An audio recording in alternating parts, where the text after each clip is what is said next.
Hello friends, स्वागत है आपको हमारे यूट्यूब चैनल में। इस वीडियो में हम लोग गणित मॉडल सेट का सेट 3 करेंगे। इससे पहले सेट 1 और सेट 2 को हम लोगों ने कंप्लीट कर लिया है। यदि आपने नहीं देखा है सेट 1 और सेट 2 के वीडियो तो लिंक डिस्क्रिप्शन बॉक्स में है, आप जाइए और सेट 1 और सेट 2 को देखिए। सेट 1 और सेट 2 में बहुत सारे वैसे कॉन्सेप्ट आए हैं जिसको हम लोगों ने जाना है। अब हम लोग सेट 3 बनाएंगे। तो चलिए अब हम लोग वीडियो को स्टार्ट करते हैं और सेट 3 का जो क्वेश्चन नंबर 1 है उसको हम लोग अब बनाना शुरू करते हैं। तो वो क्वेश्चन क्या है? क्वेश्चन नंबर 1 जो है वो है कि 156 को अभाज्य गुणनखंड के गुणनफल के रूप में लिखा जा सकता है। आपको 156 दिया हुआ है, इसको आपको अभाज्य गुणनखंड के गुणनफल के रूप में लिखना है। क्या करते हैं, इसको हम लोग अभाज्य संख्या से भाग देते हैं और उसको लिखते हैं। तो अभाज्य संख्या से भाग दीजिए। 2 सबसे छोटी अभाज्य संख्या, इसको से भाग देंगे, इसको आधा कर देंगे, इसको भागा दीजिएगा। 7 दूनी 14, 8 दूनी 16, 78 बार में कटेगा। फिर 2 से भागा देंगे, इसका आधा कर देंगे। कितना? 3 दूनी 6, 9 दूनी 18। अब देखिए, अब ये 2 से भागा नहीं लगेगा, 3 से भागा लगेगा। लगाइए, 3 एकम 3 और 3 एकम 3 और 3 तिया 9, 3 एकम 3 और 3 तिया 9। अब देखिए 156 को हम लोग लिख सकते हैं 2 × 2 × 3 × 13। तो ये वाला ऑप्शन आपको कहीं पर मिलेगा, ये ऑप्शन है कहीं, ऑप्शन देखिए मिला के 2 × 2 × 3 × 13 जी, ऑप्शन नंबर डी। इसका ऑप्शन नंबर डी सही ऑप्शन है। आपको करना क्या है, बस अभाज्य संख्या से भागा देते जाना है और उसको गुणनफल के रूप में लिख देना है। ऑप्शन आपका एक मैच कर जाएगा। 1 नंबर का ये मोस्ट इंपॉर्टेंट सवाल हर सेट में है। सवाल नंबर 2, सवाल नंबर 2 कर रहा है कि 96 तथा 404 का महत्तम समापरिवर्तक 4 है। 4 दिया है, 96 और 404 का लघुत्तम समापरिवर्तक क्या होगा? तो दिया हुआ है, क्या दिया हुआ है? HCF दिया हुआ। HCF मतलब महत्तम किसका? 96 और 404 का जो आपका HCF है वो है 4 और इसी नंबर का आपको LCM मांगा जा रहा है। किसका? 96 और 404 का। इसका जो लॉजिकवा है वो आपको हमने बताया है। वो लॉजिक क्या है? HCF of AB into LCM of AB। 2 धनात्मक पूर्णांक A और B के लिए जो HCF और LCM का जो गुणनफल होता है, प्रोडक्ट होता है, वो उन दोनों संख्याओं के गुणनफल के बराबर होता है। ये होता है उसका लॉजिक। अब यहाँ से आपको निकालना है LCM, तो LCM को इधर रहने दीजिए, HCF को उधर ले जाइए। इधर गुना में उधर रहेगा तो भागा में। LCM ऑफ AB बराबर A इंटू B और यहाँ पर हम लोग कर लेंगे HCF ऑफ AB। तो इसको आपको सॉल्व करना है। यहां पर मान लीजिए A बराबर 96 और B बराबर 404। तब पुट कीजिए। A के स्थान पर कितना पुट कीजिएगा? 96। अब B के स्थान पर कितना? 404। और यहाँ जब 96 और 4 पुट कीजिएगा तो ये वाला आ जाएगा। इसका मान कितना दिया हुआ है? 4। अब इसको सॉल्व करना है, सिंपली सॉल्व करना है। सॉल्व कीजिए, 4 से काटिएगा इसको, 4 एकम 4 0, 4 एकम 4 कितना आया? 96 × 101। आप तो स्मार्ट स्टूडेंट हैं तो आपको इसको सॉल्व करने आता होगा। इसको सॉल्व करेंगे हम लोग, गुना करेंगे, कितना से गुना करेंगे इसको? एक ऑप्शन आएगा 6 एकम 6 0, 6 एकम 6, फिर इसको 9 एकम 9 0, 9 एकम 9, इसको गुना करेंगे तो कितना आएगा? 96। ऑप्शन नंबर डी इसका करेक्ट ऑप्शन है। तो खुटुक से मार के आइए। सवाल नंबर 3 कह रहा है कि 12, 15, 21 का एलसीएम ज्ञात कीजिए।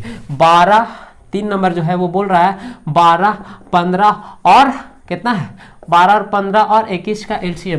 तो एलसीएम आप डिवीजन मेथड से खुटुक से निकालिए, जो बचपन में पढ़े हैं उसी से एलसीएम निकालिए। इसको देखिए 2 से 2 को नहीं लग रहा है, 3 से लगाएंगे। 4 तिया 12, 3 पचे 15 और 3 सत्ते 21। अब और कौन से लगेगा? कोई संख्या से नहीं लगेगा। इसको गुना कीजिए, 3 गुना 4 गुना 5 गुना 7, ये आएगा आपका एलसीएम। क्या आएगा? एलसीएम आएगा इसका। गुना कीजिए, 4 तिया 12, 12 पचे 60, 12 पचे 60 को हम लोग 7 से गुना करेंगे, 6 सत्ते 42, 6 सत्ते 42, 420 है ऑप्शन जी, ऑप्शन नंबर बी। तो ऑप्शन नंबर बी इसका करेक्ट ऑप्शन है। चलिए अब नेक्स्ट सवाल की ओर बढ़ते हैं। 4 नंबर सवाल कर रहा है कि धनात्मक विषम पूर्णांक निम्न में से किस रूप का नहीं हो सकता? विषम बोला, विषम पूर्णांक बोला है। तो मान लीजिए कि आप यहाँ पर देखिए 6 6 6 6 6 क्या है? सम है। 6 क्या है? सम संख्या है। इसमें कोई भी नंबर से आप गुना कीजिए 6 आएगा। 6 में आप 2 से गुना कीजिए तो भी 12 आएगा। 6 में आप 3 से गुना कीजिए तो 18 आएगा। अब देखिए इधर जब हम गुना कर रहे थे ये हमेशा क्या रहा है?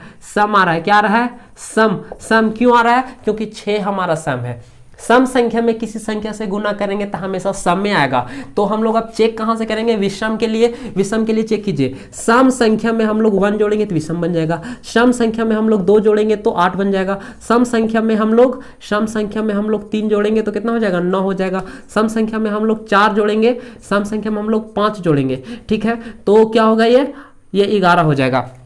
अब देखिए, अगर हम किसी सम संख्या में विषम संख्यक जोड़ रहे हैं तो विषम मिल रहा है, किसी सम संख्या में समय संख्यक जोड़ रहे हैं तो सम संख्या मिल रहा है, किसी विषम संख्या में विषम संख्यक जोड़ रहे हैं तो विषम मिल रहा है, विषम में विषम जोड़ रहे हैं तो विषम मिल रहा है। तो यहाँ देखिए, ये आपका 6 6 ये आपका एक सम संख्या है, इवेंट नंबर है। तो डिसाइड कहां से होगा, इसको देखिए, जुट क्या रहा है, इवेंट नंबर में अगर ऑड नंबर जुट रहा है, अगर सम संख्या में विषम संख्या जुट रहा है मतलब पूरा विषम संख्या देगा। अब देखिए, ये भी विषम, ये भी विषम, ये भी विषम, इसका सम बोला, ये तो पहले से सम है, सम प्लस सम सम, ये विषम नहीं हो सकता, सम प्लस सम। याद रखिए क्या रखना है, सम संख्या में सम प्लस सम करेंगे तो जो रिजल्ट आएगा, जो उत्तर आएगा वो भी एक सम आएगा। लेकिन सम संख्या में हम लोग विषम संख्या को जोड़ देंगे तो क्या आएगा, विषम संख्या आ जाएगा। क्या आ जाएगा, विषम संख्या। देखिए, अब देखिए इस लॉजिक को यहां समझिए। देखिए, ये आपका सम है, सम में 1 जोड़ेंगे मतलब ये ऑड नंबर है, विषम संख्या है, सम में विषम को जोड़ेंगे विषम आएगा, सम में सम को जोड़ेंगे सम आएगा, सम में विषम को जोड़ेंगे विषम आएगा, सम में विषम को जोड़ेंगे विषम आएगा। मतलब कि ये ऑप्शन आपका विषम का ठीक है, लेकिन ये हो गया आपका सम का। पूछ रहा था विषम पूर्णांक नहीं हो सकता था, नहीं कौन वाला होगा, ये वाला नहीं होगा। ठीक है, चलिए अब अगला सवाल की ओर बढ़ते हैं। चलिए अब हम लोग सवाल नंबर 5 की ओर बढ़ते हैं। सवाल नंबर 5 कह रहा है कि द्विघात बहुपद x² - 5x + 6 के शून्य ज्ञात कीजिए। आपको एक द्विघात बहुपद दे दिया गया है x² - 5x + 6 और इसका शून्यक निकालना है। शून्यक निकालने के लिए हम लोग क्या करते हैं, 0 से इक्वेट करते हैं। सिंपली आपको पता है 0 से इक्वेट करेंगे। अब क्या करेंगे, इस बीच वाला को इस तरह से तोड़ेंगे, इस बीच वाला को इस तरह से तोड़ेंगे कि इन दोनों के प्रोडक्ट के बराबर आ जाए। तो तोड़िए उसको, जैसे देखिए x² को 6 से गुना करेंगे तो 6x² आ रहा है। अभी जो है ना दोस्त -5x, इसको 2 भाग में इस तरह से तोड़िए कि गुना करेंगे तो 6x² जोड़े घटाएंगे तो उतना। तो देखिए -5x को आप लिख सकते हैं -2x - 3x, -2x - 3x। अब क्या होगा, -2x को आप -3x से गुना कीजिएगा, माइनस माइनस हो जाएगा प्लस, 3 दूनी 6 और x²। अब देखिए ये वाला और ये वाला बराबर आया, मतलब कि आप -5 को लिख सकते हैं। क्या लिख सकते हैं, इस तरह से x² -5 को आप लिख सकते हैं क्या, 2x - 3x। ये हम लिख दिए किसको, -5x को, बराबर 6 + 6 = 0, +6 = 0। इतना तो है दिया हुआ, इतना है। चलिए अब क्या करेंगे हम लोग कि यहाँ से कॉमन लेंगे। अब इसको हम लोग क्या करना है, कॉमन लेना है। कैसे लेंगे कॉमन, देखिए x² को हम लोग क्या लिख सकते हैं, x × x -2 × x, इसको लिख सकते हैं -3 × x लिख सकते हैं। और 6 को हम लोग लिख सकते हैं 3 × 2, 3 × 2 = 0। अब यहाँ से कॉमन लीजिए, देखिए यहाँ x कॉमन आ जाएगा बाहर, x - 2 बचेगा। इधर से यहाँ से -3 कॉमन लेंगे, यहाँ क्या बचेगा, x बचेगा। यहाँ से माइनस बाहर गया इसीलिए माइनस हो जाएगा, यहाँ से 3 बाहर जा चुका है इसीलिए 2 बचेगा, 0। अब देखिए ये पूरा टर्म कॉमन है, इसको कॉमन ले लेते हैं। x - 2 यहाँ बचेगा, x यहाँ बचेगा -3 = 0। अब देखिए यहाँ से 2 मूल्य आएगा, x - 2 = 1 0, और एक बार इधर करेंगे x - 3 = 0। अब क्या होगा, x बराबर उधर जाएगा तो 2, इस जगह x = 3, मतलब x 2 और 3 इसका मूल्य 2 और 3। ऑप्शन नंबर इसका सी करेक्ट है। ठीक, चलिए अब नेक्स्ट सवाल की ओर बढ़ते हैं।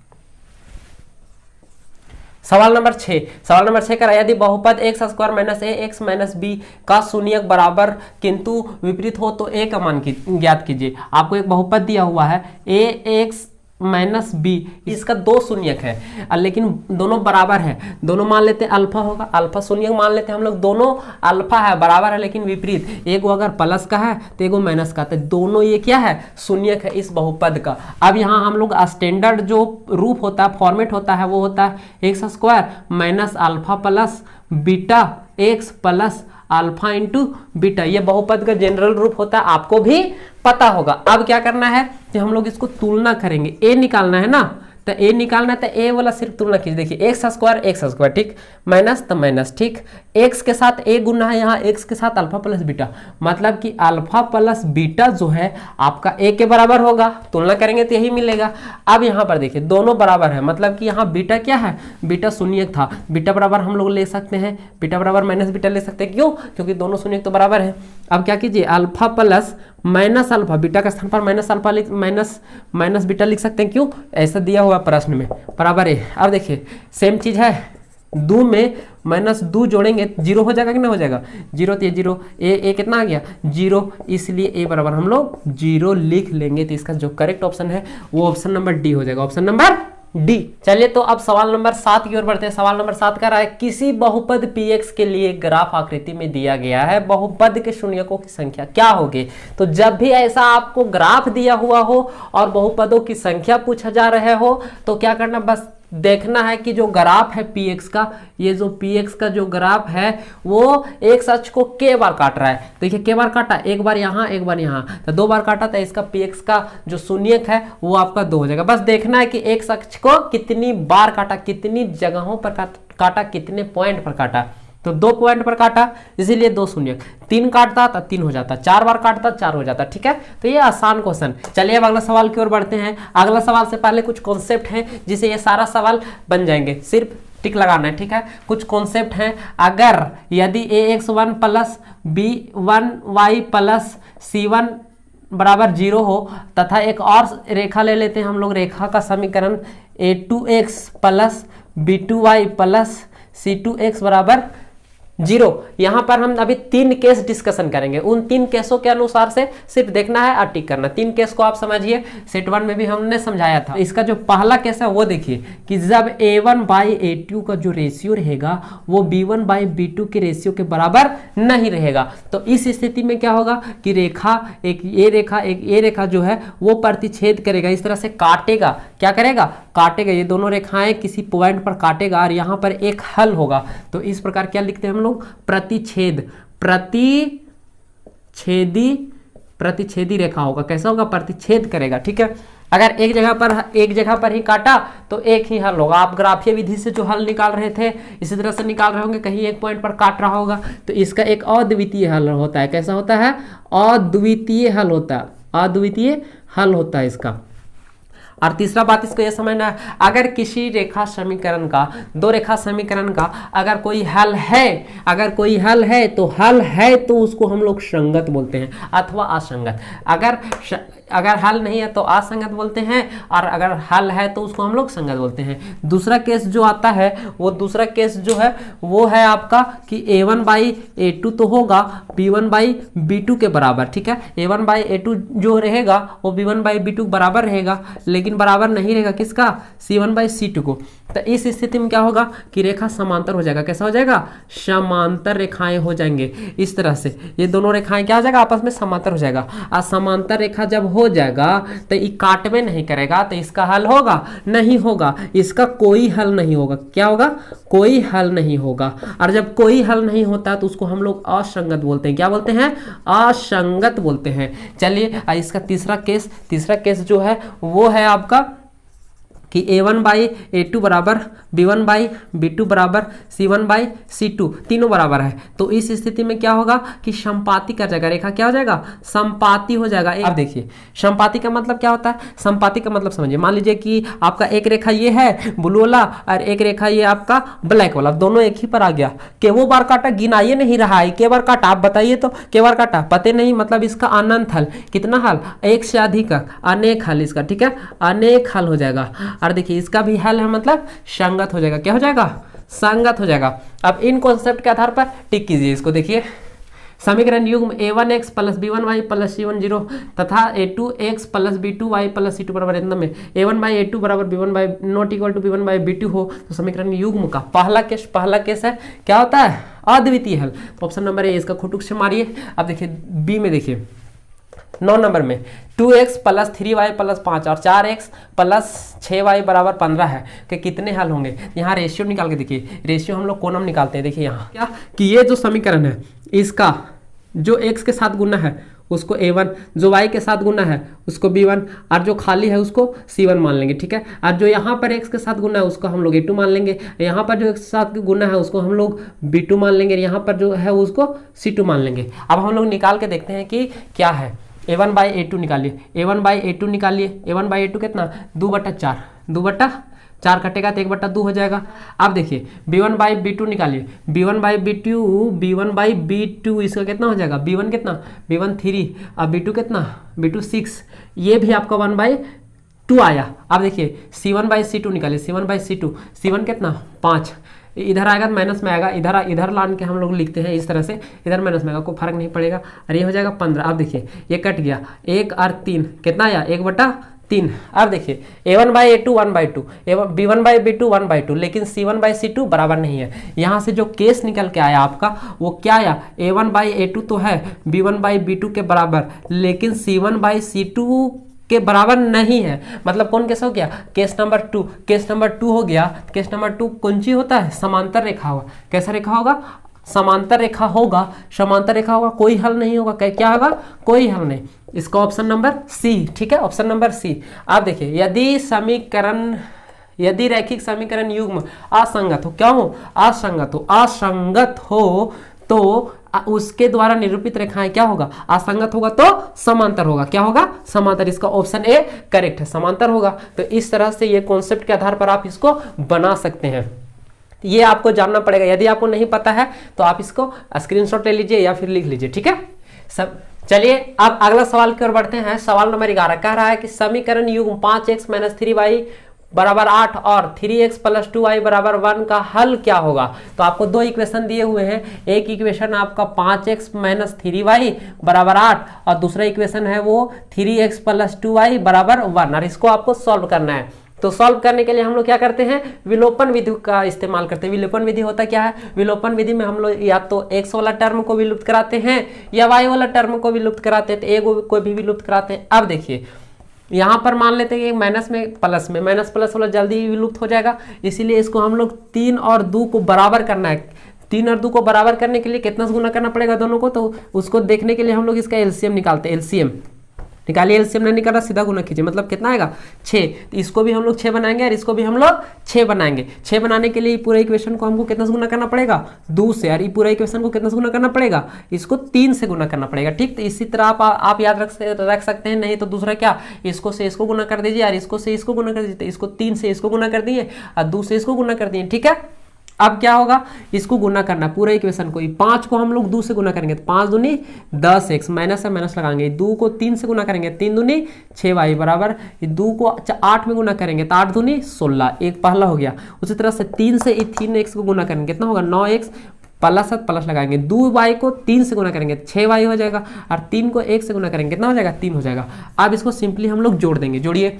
अब एक प्लस में एक माइनस में कट जाएगा। अब देखिए 10x और 9x कितना 19x हो जाएगा, और इधर 16 और 3 19। देखिए कितना आसान है, x बराबर 19/19 आ गया, इसलिए x बराबर कितना आ गया 1 आ गया। x बराबर कटेगा तो 1 आ जाएगा। आपके पास आप कोई भी इक्वेशन ले सकते हैं, मान लीजिए ये इक्वेशन है 3x + 2y बराबर 1 ले लेते हैं। अब हम लोग x बराबर 1 मान रख देंगे, मान रखने पर x बराबर 1 मान रखिए कितना हो जाएगा 3 × 1 हो जाएगा, x का स्थान पर 1 रख दिए, + 2y बराबर 1। अब क्या होगा, ये 3 + 2y बराबर 1। अभी 3 उधर जाके घटेगा, 3 उधर जाके घटेगा तो इधर कितना बचेगा, इधर बचेगा 2y और 1 - 3, और उधर 2y, 1 में 3 जाएगा -2, y बराबर कितना -2/2, कट के 1 हो जाएगा, इसलिए y का मान कितना आया -1।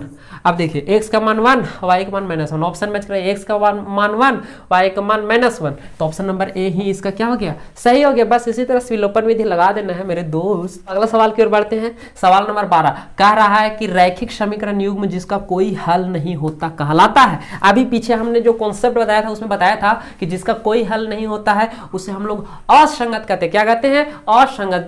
जो दो रैखिक समीकरण युग्म जो जब पैरेलल हो जाते हैं तो वहां पर कोई हल नहीं होता, समांतर हो जाने पर कोई हल नहीं होता, उसी को हम लोग असंगत कहते हैं। इसका तो खुटुक से मार देना है, ऐसे असंगत कहते हैं, जिसका कोई हल नहीं है, जिसका हल है उसको संगत कहते हैं। अब देखिए 13 नंबर सवाल बनाने वाला, देखिए समीकरण युग्म x + y बराबर 7 और x - y बराबर 1 का हल है। क्या है, देखिए बहुत आसान है, इसमें तो विलोपन विधि खुटुक से लग जाएगा। x + y बराबर 7 और एक है x माइनस वाई बराबर कितना 1। इसको सीधा जोड़ दीजिए, इसमें कोई गुना भागा नहीं, सिर्फ जोड़िए, y से y खत्म, ये 2x और उधर कितना हो जाएगा 2x, 7 और 1 8 हो जाएगा, इधर x प्लस x 2x। अब x बराबर कितना 8/2 कट जाएगा 4 बार में कितना 4, इसलिए x का मान कितना आया 4 आया, x का मान 4। अभी इक्वेशन में बैठाइए x का मान, x प्लस y बराबर 7 है, x का मान 4 रखिए, y निकल जाएगा।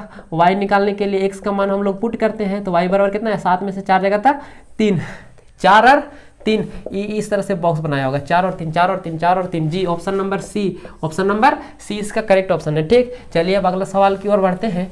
सवाल नंबर 14 कह रहा है कि निम्नलिखित में से कौन द्विघात समीकरण है। द्विघात समीकरण का जो जनरल रूप है वो होता है x square plus b x plus C equal to 0। इस रूप में जो भी रहेगा, इस रूप में जो आएगा वो द्विघात समीकरण होगा, जहां पर a नॉट इक्वल टू 0, आपका b 0 हो सकता है, c 0 हो सकता है, लेकिन a बराबर 0 नहीं, मतलब कि आपका a एक्स स्क्वायर रहेगा ही, a भी नहीं रहेगा, 1 रह सकता है, a कितना हो सकता है 1 हो सकता है, 0 नहीं हो सकता। ठीक है, मतलब कि एक्स स्क्वायर वाला टर्म किसी भी स्थिति में नहीं हटना चाहिए, तबे तो द्विघात होगा, दो घात होगा।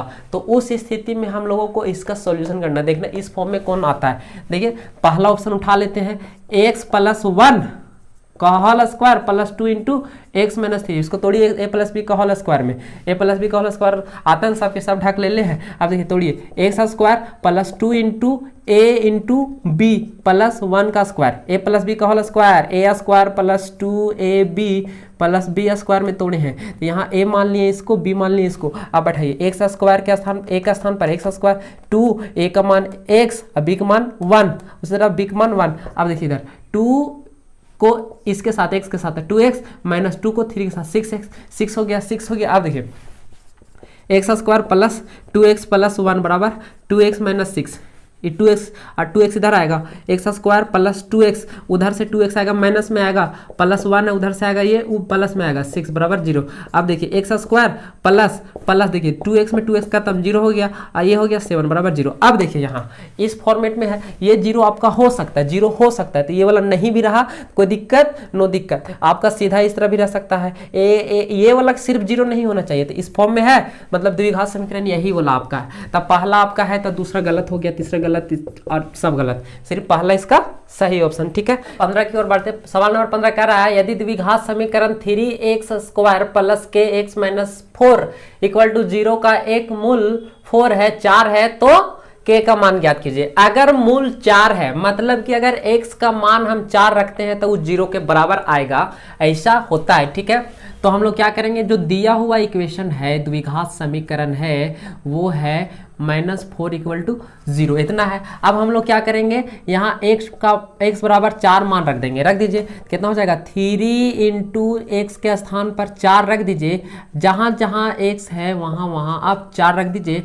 आप सॉल्व कीजिए, इसमें सिर्फ एगो k है, बाकी सब अंक है, तो k का मान आ जाएगा। चलिए, तो 3 गुना 4 का स्क्वायर 16 प्लस 4 को k से गुना करेंगे तब 4k माइनस 4 बराबर 0। अब यहाँ क्या करना है, इसको गुना करना है, गुना कीजिए, 16 को 3 से गुना करेंगे तो 16 तिया 48 plus 4 k minus 4 equal to 0। अब देखो, देखिए 48 प्लस में हम माइनस 4 है, ये घट जाएगा तो कितना हो जाएगा 44 प्लस 4k बराबर 0। अब ये 44 उधर जाएगा, माइनस में जाएगा, इधर प्लस में है इसीलिए इधर माइनस में जाएगा। अब k बराबर यहाँ से -44/4, अब कट जाएगा 11 बार, 4 का पहाड़ा में 11 बार में कितना आ गया, k बराबर -11, k बराबर कितना -11। तो ऑप्शन नंबर ए इसका क्या है, करेक्ट ऑप्शन है। ठीक है, क्वेश्चन नंबर 16, क्वेश्चन नंबर 16 कह रहा है कि वह द्विघात समीकरण जिसके मूल 2 और -2 हो निम्न में से है। आपको दे दिया है, अल्फा का मान दे दिया है कितना 2 और बीटा का मान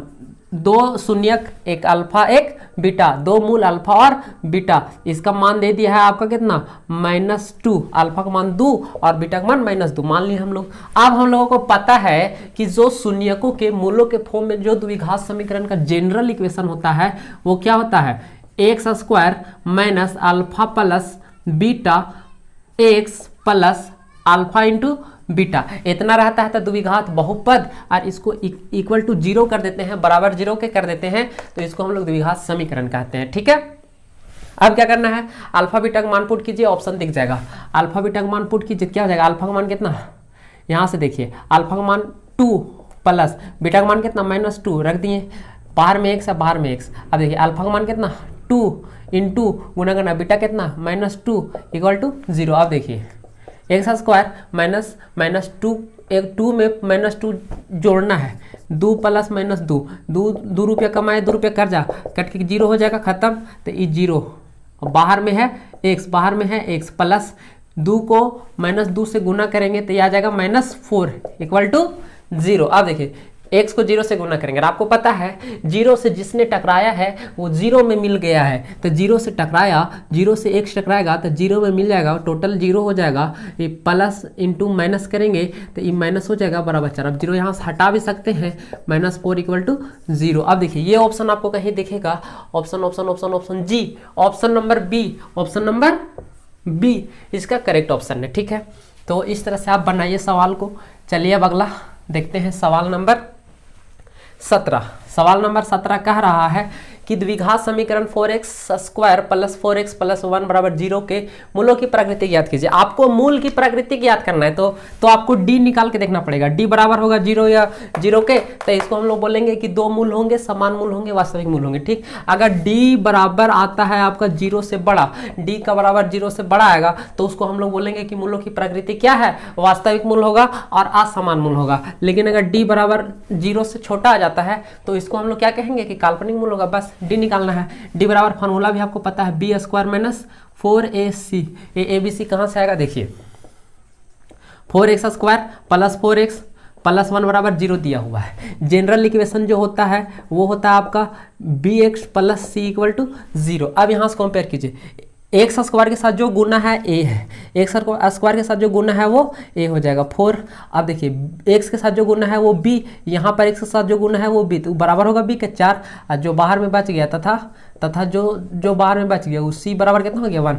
अब d का फार्मूला लगाइए, d बराबर क्या, b² माइनस 4ac। मान रखिए b का कितना, b का 4 का स्क्वायर माइनस 4 पहले से, a का मान कितना 4, अब b का मान कितना 1, अब स्क्वायर 16, 4 को 4 से गुना करेंगे 16, 1 से करेंगे तो उतने, अब 16 में 16 जाएगा 0, मतलब d का मान कितना आया 0। तो d का मान 0 तो 2 समान मूल होगा, क्या होगा 2 समान मूल, वास्तविक और 2 समान मूल। तो इसका ऑप्शन नंबर इसका क्या हो गया, बी इसका करेक्ट हो गया। इसके बारे में डिटेल में फर्स्ट सेट के फर्स्ट पार्ट में हमने बताया है। ठीक है, तो आप वहाँ देख लिए होंगे, तो आपको तो इसमें कोई दिक्कत नहीं है। चलिए अब अगला सवाल की ओर बढ़ते हैं। सवाल नंबर 18। सवाल नंबर 18 क्या रहा है, द्विघात समीकरण 2x² माइनस 4x प्लस 3 बराबर 0 का विविध कर ज्ञात कीजिए, डी ज्ञात कीजिए। 2x² minus 4x plus 3 equal to 0, इसका आपको विविध कर ज्ञात करना है, मतलब डी का मान ज्ञात करना है। डी का मान ज्ञात करने के लिए आपको कंपेयर करना पड़ेगा फिर से, plus bx plus c equal to 0। a का मान कहाँ आ जाएगा, x² का मान a x² के साथ गुना जो है वो 2, b का मान कितना, x के साथ जो गुना है यहाँ -4 गुना है, और c बराबर कितना 3 है। अब d का फार्मूला आप जानते हैं, विविध कर यही है, b² माइनस 4ac, b का मान रख दीजिए -4 का स्क्वायर माइनस 4 इंटू a का मान कितना 2 और c का मान कितना 3, गुना कीजिए 4 का स्क्वायर माइनस माइनस प्लस हो जाएगा, 4 का स्क्वायर 16 माइनस 4 दूनी 8, 8 तिया 24, 4 दूनी 8, 8 तिया 24, 16 में से 24 जाएगा -8 का डी का मान आपका 8 आया, तो ऑप्शन में है -8 जी, option number D, option number D इसका करेक्ट ऑप्शन है। ठीक है, चलिए अब नेक्स्ट सवाल की ओर बढ़ते हैं। सवाल नंबर 19 कह रहा है कि यदि द्विघात समीकरण ax² माइनस 4x प्लस 1 बराबर 0 के समान मूल है। 19 नंबर जो सवाल है उसका समान मूल है, मतलब d बराबर 0 दे दिया, समान मूल कह दिया मतलब d बराबर कितना 0 दे दिया, a का मान पूछ रहा है। अब देखिए द्विघात समीकरण आपको दिया हुआ है कितना, x² minus 4x plus 1 equal to 0। Compare कराइए फिर से, आपको कंपेयर कराने अब तो आ गया होगा, यहाँ प्लस होता है bx प्लस c बराबर 0, a का मान तो a ही रह गया, यहाँ b बराबर -4 आ गया और c बराबर जो बाहर में है c बराबर कितना 1 आ गया। ठीक, d का फार्मूला आपको पता है, d का फार्मूला होता है b² माइनस 4ac, b का मान रख दीजिए -4 का होल स्क्वायर -4 इंटू a का मान a इंटू 1। ठीक है, अब d बराबर कितना 0 है तो यहाँ 0 लिख सकते हैं, 0 बराबर 4 का स्क्वायर माइनस 4 का स्क्वायर प्लस 16 माइनस 4a। अब देखिए इस 16 इधर जाएगा, माइनस में 16 आएगा इधर, इधर माइनस 4a। अब इधर क्या है माइनस 4a बराबर माइनस 16, माइनस दोनों तरफ है कट जाएगा। अब इधर से a बराबर 16/4 गया, 4 से 4 बार में कटेगा 16, इसलिए a बराबर कितना आ गया, a बराबर 4। तो a का मान जो आएगा वो आपका कितना आएगा 4 आएगा। तो 19 नंबर का जो ऑप्शन नंबर डी है वो आपका क्या है, करेक्ट है। इस तरह से निकालना है। डी बराबर 0 दे दिया है, कंपेयर कराइए, डी बराबर 0 लेके चलिए, आप सॉल्व कीजिए, आ जाएगा आंसर। ठीक है, एकदम आसान लॉलीपॉप सवाल है, ये सब में कोई जान ही नहीं है। चलिए तो अब नेक्स्ट सवाल नंबर 20 की ओर बढ़ते हैं। सवाल नंबर 20 कह रहा है कि द्विघात समीकरण x square minus 3x plus 2 बराबर 0 का मूल ज्ञात कीजिए। आपको एक इक्वेशन दिया हुआ है माइनस 3x प्लस 2, और ये आज का लास्ट सवाल, इसका आपको मूल ज्ञात करना है। मूल तो 2-3 नियम से आपको पता है, खूब सारा इसका नियम था। तो इसमें एक आता है आपका द्विघातीय सूत्र के द्वारा, सूत्र के द्वारा हम लोग ज्ञात करते हैं। तो सूत्र के द्वारा हम लोग ज्ञात करेंगे तो हम लोगों को पता है सूत्र क्या होता है। सबसे पहले कंपेयर कराइए, कंपेयर सूत्र में कंपेयर की जरूरत पड़ेगा। bx plus C equal to 0, a का मान यहाँ से 1 हो जाएगा, b का मान -3 हो जाएगा और c का मान 2 हो जाएगा। तो सूत्र क्या होता है, द्विघाती जो सूत्र है वो होता है -b plus minus root under b square minus 4ac बटा 2a, ये होता है। अब इसको क्या कराना है, इसको मूल ज्ञात कराना है। सबका मान पुट कीजिए, हो जाएगा आंसर। माइनस बाहर में, अब b का मान कितना -b plus minus root under B square minus 3 का होल स्क्वायर माइनस 4 इंटू एक कितना 1, 80 कितना 2, अब नीचे कितना है 2 इंटू ए कितना 1। अब देखिए 3 plus minus plus plus minus root under. अब देखिए 3 का स्क्वायर करेंगे 9 आएगा, माइनस देखिए 4 दूनी 8 आएगा बराबर 2 बटा 2। अब देखिए 3 बटा 2, 9 में से 8 जाएगा तो रूट 1 बचेगा 2, और रूट 1 मतलब क्या, प्लस माइनस 1, रूट 1 का मतलब 1। यहाँ से 2 मूल आपके आएंगे, एक आएगा आपका x बराबर 3 प्लस 1 बटा 2, इसको सॉल्व करेंगे 4 बटा 2 मतलब कि 2 आएगा। एक मूल x बराबर कितना आया 2, तथा दूसरा जो आएगा आपका वो आएगा x बराबर 3 माइनस 1/2, x बराबर 2 बटा 2। यहाँ से इसलिए x बराबर कितना आएगा 1 आएगा। तो एगो 2 आएगा एगो 1 आएगा, एगो 2 आएगा एगो 1 आएगा, 2 आएगा एगो 1 आएगा। तो ऑप्शन नंबर इसका डी। अगर इस तरह आपको द्विघाती सूत्र नहीं याद है, मान लीजिए कि आपको एग्जाम में द्विघाती सूत्र नहीं याद है, तो फैक्टर कीजिए, इन दोनों के गुणनफल के बराबर इसको तोड़िए। तो उसके लिए आपको क्या करना पड़ेगा, दूसरा सेकेंड मेथड देख रहे हैं, ठीक है, दूसरी विधि। अब देखिए, अब इसको क्या करना है, बीच वाला को इस तरह से तोड़ना है कि दोनों के गुणनफल के बराबर आ जाए। तो बराबर लाइए, इसको लिख सकते हैं हम लोग -x minus 2x plus 2 equal to 0। अब यहाँ से कॉमन ले लीजिए, यहाँ इतना दूर से कॉमन लीजिए, x कॉमन लीजिएगा तो x बचेगा और इधर -1 बचेगा। यहाँ से -2 कॉमन लीजिए, यहाँ से x बचेगा, यहाँ -1 बचेगा 0। अब देखिए x माइनस 1 यहाँ भी, x माइनस 1 यहाँ भी, ये दोनों बाहर नहीं आएगा, आ जाएगा बाहर। अब देखिए x माइनस 2 इक्वल टू 0। अब क्या होगा, यहाँ से 2 मूल, x माइनस 1 बराबर 0 और दूसरा x माइनस 2 बराबर 0। तो यहाँ से सॉल्व कीजिएगा तो 1 और यहाँ से सॉल्व कीजिएगा तो 2। तो जिनको ये समझ में आता है x बराबर 1 और 2, ऑप्शन वही आ गया। तो आप इस तरह बनाइए, चाहे द्विघाती सूत्र से बनाइए, दोनों सही है।